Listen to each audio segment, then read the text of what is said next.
Bonjour et bienvenue à l'émission du Trousseau Angélique. Et aujourd'hui, j'ai le plaisir de recevoir Souad. Bonjour Souad. Bonjour Angélique, merci de m'avoir invitée.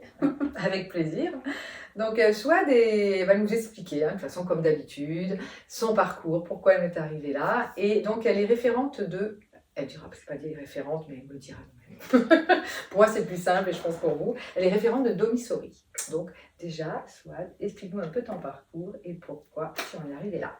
Alors moi de profession, je suis éducatrice de jeunes enfants. Donc j'ai travaillé principalement dans les crèches, dans les établissements spécialisés en CAMS.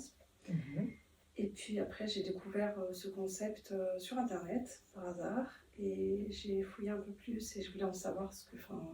déjà le mot, l'intitulé, voilà, ça attire l'attention, envie de savoir un peu plus. Et quand j'ai découvert ce concept, je me suis tout de suite identifiée.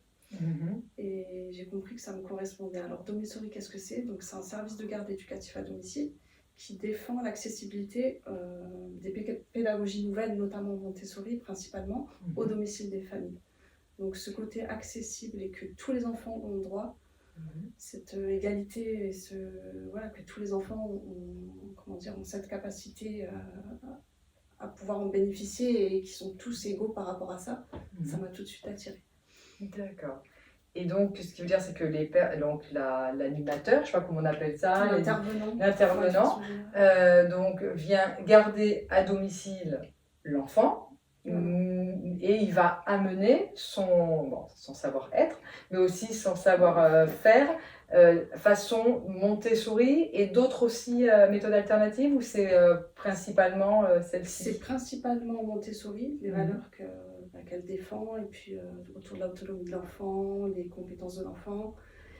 Et donc c'est vrai qu'on utilise le mot garde, mais c'est pas ce qu'on défend. C'est vraiment parce que du coup derrière, c'est pour rendre service aux parents pendant un temps donné, notamment avec du babysitting. Ça peut être 2 heures d'atelier éducatif de façon générale. Il peut y avoir de la découverte artistique, ça peut être de la musique, l'éveil musical, ça peut être des ateliers Montessori bien poussés, de l'immersion en langue étrangère. Donc tout dépend du besoin du parent. Donc en fonction de ça, il y a un professionnel compétent qui vient intervenir à la maison. Donc derrière, c'est rendre ce service, je vais y arriver.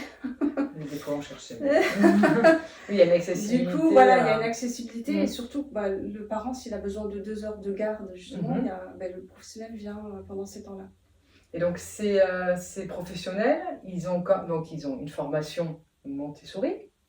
Alors, ils ont déjà, en interne, ils sont formés à cette posture-là. On appelle ça un regard domissorien. Donc, en parallèle, dès qu'ils sont recrutés, ils sont formés. Donc, c'est la posture de base pour pouvoir intervenir chez les familles qui souscrivent un contrat chez nous. Donc, les professionnels qui interviennent dans le cadre du babysitting, on les appelle les Maria-sitters ou Mario-sitters. C'est un monsieur. Il y a des messieurs aussi. Voilà, un petit peu. C'est toujours difficile. Après, je crois que je n'ai pas une fois encore interviewé un homme. Bon, ça c'est chouette. Après, pour le côté un peu plus éducatif, là oui, on a des professionnels, ça peut être des éducateurs. Ça peut être des éducatrices Montessori, ça peut être un intervenant qui fait de la musique de façon professionnelle, ça peut être des professionnels qui travaillent à leur compte autour de massage bébé, ça peut être aussi ça. Donc des professionnels bilingues aussi, pour pouvoir justement proposer la découverte de la langue à l'enfant. Et tout ça, c'est sous forme de jeu. Il y a un apprentissage certes derrière, mais on n'est pas dans du scolaire. C'est vraiment le plaisir avant tout et tout ce qui est ludique. Voilà. Donc le matériel est amené, en fait, quand il y a du matériel, parce que je connais un peu Montessori, on a eu des ateliers ici. On part vraiment de l'environnement de l'enfant, mais on casse aussi cette image que Montessori, c'est un matériel, un budget bien spécifique. C'est ça, On part vraiment de l'environnement de l'enfant et on peut faire plein de choses maison, entre guillemets. C'est chouette ça. Avec l'enfant, avec le parent, partir des choses simples, des choses qu'on peut récupérer, tout simplement. Et qu'est-ce que je voulais dire? Et pour les plus grands, on propose du soutien scolaire aussi, à partir de 6 ans. Toujours un petit peu avec cette méthode, toujours avec la méthode en fait, Montessori. Voilà, toujours avec cette idée derrière qu'on va favoriser l'autonomie de l'enfant et on va développer, partir du principe que tout enfant est compétent et développer ces compétences-là. On propose aussi aux parents une formation parentalité, c'est-à-dire qu'on est vraiment dans un travail de partenariat avec les parents. On part toujours du principe que c'est le principal éducateur et qu'on est là pour être en complémentarité et proposer des choses ensemble. D'accord. Okay. Voilà. Et on peut proposer donc une fois par mois des lives autour d'un thème, ça peut être le sommeil, ça peut être l'alimentation. Donc les parents peuvent visionner ça en visio ou en replay si jamais ils ne sont pas disponibles à ce moment-là. Oui, donc c'est très complet en fait. Voilà. Et donc, alors, en fait, donc, ça peut être aussi bien j'ai besoin de garder mon enfant pendant 2 heures et je préfère voilà, que ça soit fait avec une personne qui a cette formation-là, mais ça peut être quelque chose aussi de régulier. J'ai besoin de quelqu'un 1 jour par semaine. En fait, c'est après avec les parents, vous faites ce contrat-là qui peut être complètement différent en fait. Exactement, on part sur les besoins des parents, on fait un contrat du coup. Et ce qu'il faut savoir, c'est qu'il y a un minimum à respecter d'heures, mais c'est pour pouvoir bénéficier d'une aide financière, la CAF.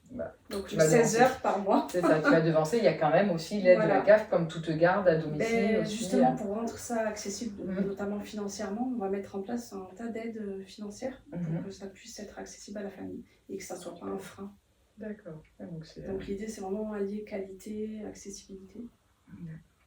Et avec le parent, donc justement, est-ce qu'il y a aussi, si les parents ont besoin, un besoin spécifique, ils vont pouvoir vous en parler en disant, ben voilà, je sais pas, je sens que mon enfant a cette chose-là, peut-être un peu de mal à le développer, il peut aussi vous en parler, et donc en fonction de ça, les ateliers seront faits. Quand je présente l'offre, j'essaie de cibler vraiment le besoin spécifique de chaque famille, et je vois ce qui est adapté. D'accord. Et du coup, après, je propose un professionnel, ça fait partie de l'émission, qui va répondre à ces besoins-là. D'ailleurs, en parlant de spécificité, on intervient aussi pour les enfants en situation de handicap. Les enfants à besoins atypiques, spécifiques. Donc du coup, il y a des professionnels qui sont dans le champ des EduxP, des moniteurs éducateurs, qui vont venir vraiment apporter ce côté plaisir. Parce que souvent, c'est des enfants qui ont des soins toute la semaine après l'école. Donc ça, vraiment, c'est pour souffler. Et j'insiste beaucoup par rapport à ça, surtout avec les parents. Ils peuvent dire, on a des rendez-vous. Enfin, ils sont toujours en train de courir derrière un soin, alors que là, c'est vraiment le moment de plaisir pour l'enfant où il vient souffler. Il ne va pas rentrer dans des cases, vraiment, on vient le considérer comme enfant, quoi. D'accord. Avec ses compétences à lui. Et là, est-ce que la personne qui vient change ou ça peut être le même? Est-ce que ça peut être une demande des parents?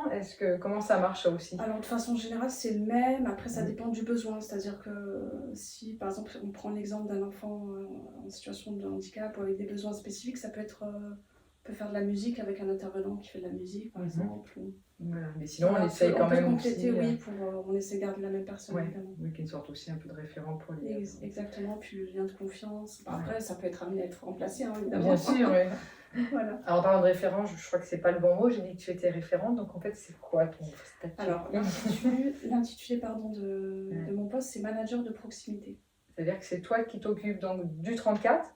Voilà, les gens, c'est toi qui vont avoir au téléphone. Exactement. Et selon leurs besoins, tu vas en fait faire ce contrat et selon leurs besoins, après toi voir avec toutes les personnes avec qui tu as sur le 34. Alors sur le territoire du 34, ils seront amenés à me côtoyer, mais après ça peut être un membre de l'équipe au niveau national, par exemple si c'est un contrat au niveau du devis. D'accord. Mais physiquement, oui, je vais rencontrer la famille. D'accord. Je vais rencontrer l'intervenant. Je vais organiser un rendez-vous à 3. Justement, on va parler du planning.